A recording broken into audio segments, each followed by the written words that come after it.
Welcome, everyone. Let's jump into these wild bank robbery stories from early 1930s Michigan, specifically the ones in Holland and Grand Haven. Oh, absolutely. These cases really capture the grit of the era. Mm-hmm. Right, so starting off, we have the Holland Bank robbery in September 1932. The lead here was Edward Wilhelm Bentz, along with some as yet unidentified accomplices. Yeah, and it's fascinating how this robbery was just part of Bentz's long criminal saga, isn't it? Exactly. Just 8 days after a bank job in Colfax, Washington, he and his gang hit a bank in Holland, Michigan. They managed to steal about $7,000 in cash and silver dollars. Mm-hmm. And get this, they made their escape in a stolen maroon Pontiac. A stolen maroon Pontiac. That sounds almost cinematic, like something out of a film noir, right? Totally. It's like the cars almost had their own personalities in these stories. Thrilling getaway rides and all. But what about Bentz himself? I mean, he was a big name in these robberies beyond just this one. Absolutely. Bentz was known for his safe cracking and high profile heists across the country, teaming up with even more infamous figures. What's really interesting, after the Holland robbery, he seemingly semi retired Yeah. and moved to Long Beach, Indiana. Yet he couldn't stay away from the action for long, especially once babyface Nelson got involved. Right.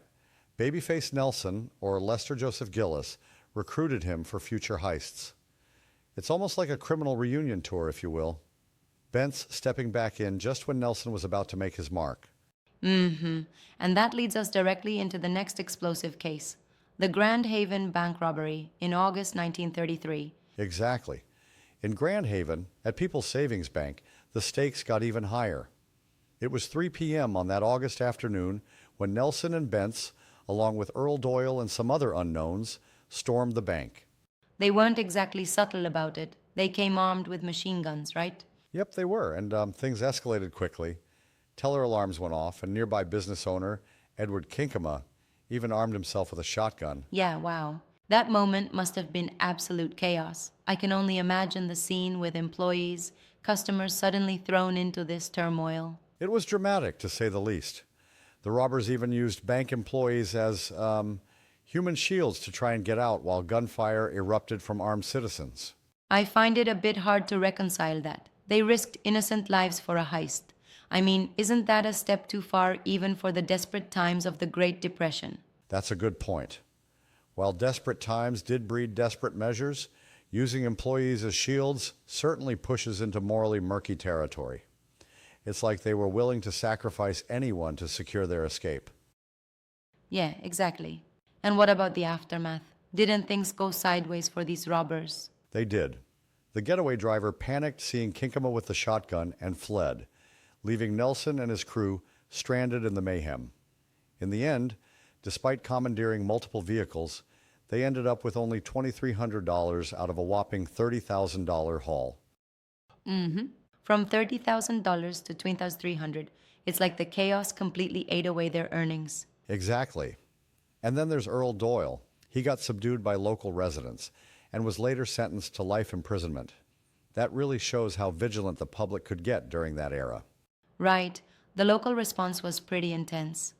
The early 30s were a time of widespread bank robberies, and communities were taking self-defense into their own hands because of the economic hardships of the Great Depression. The historical context is crucial here. When banks were struggling and citizens were facing extreme poverty, these robbers, in a twisted way, became notorious figures of the era. Yeah. It was almost like the criminals were a dark counterculture reacting to the economic instability. I wonder though, don't you think that sometimes the public and the law enforcement response were just as extreme? That's a fair critique. The intense vigilante responses, with armed citizens protecting banks, certainly added another layer of complexity to the situation. It wasn't just the robbers on a rampage, the whole community was drawn into the conflict. It makes you think, right, about how desperation and lawlessness go hand in tough economic times. Absolutely, and you just have to appreciate the intricate dance between criminal audacity and local resistance. Take Bentz, for example. He wasn't a one-trick pony. His association with figures like Babyface Nelson and Machine Gun Kelly really highlights his notorious adaptability in this criminal underworld. Mm-hmm. And speaking of Babyface Nelson, his involvement really seems to mark a turning point. His first major heist as a gang leader in Grand Haven really set the stage for his future operations. Right, even though the Grand Haven job was chaotic and even a bit of a mess, it boosted his reputation.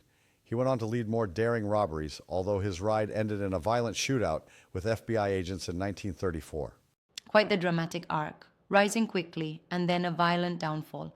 It's like a classic gangster movie trajectory. Definitely. And these stories really capture the essence of the time, a mix of daring, risk, and ultimately the relentless pursuit by law enforcement. The period was defined by economic despair, which in turn bred an entire subculture of crime. It's almost ironic.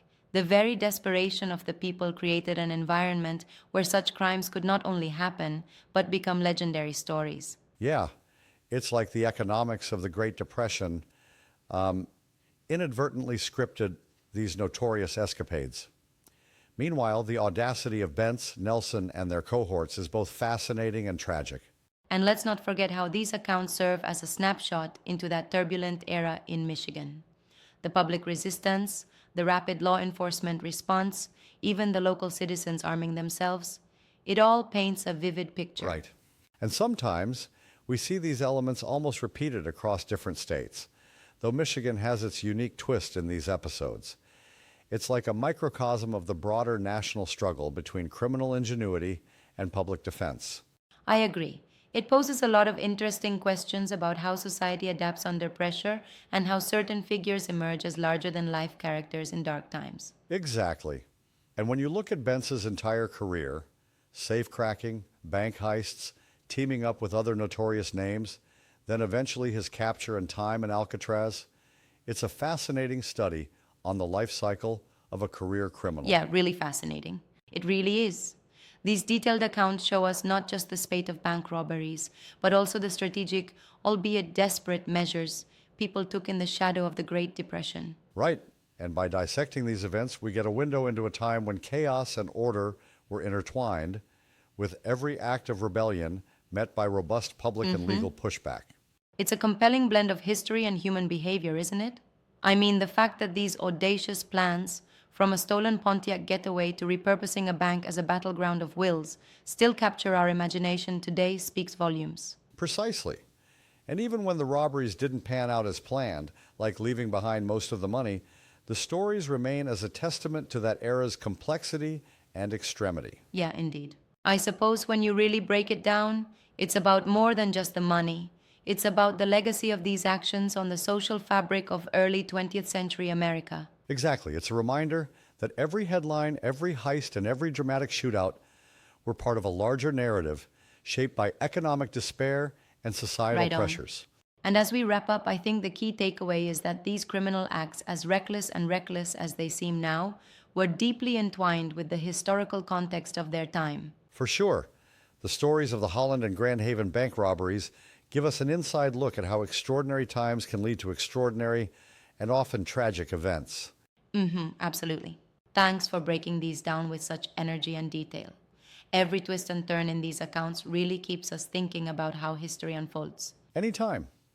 It's always a thrill to explore these gritty tales from America's past, filled with audacity, controversy, and loads of lessons.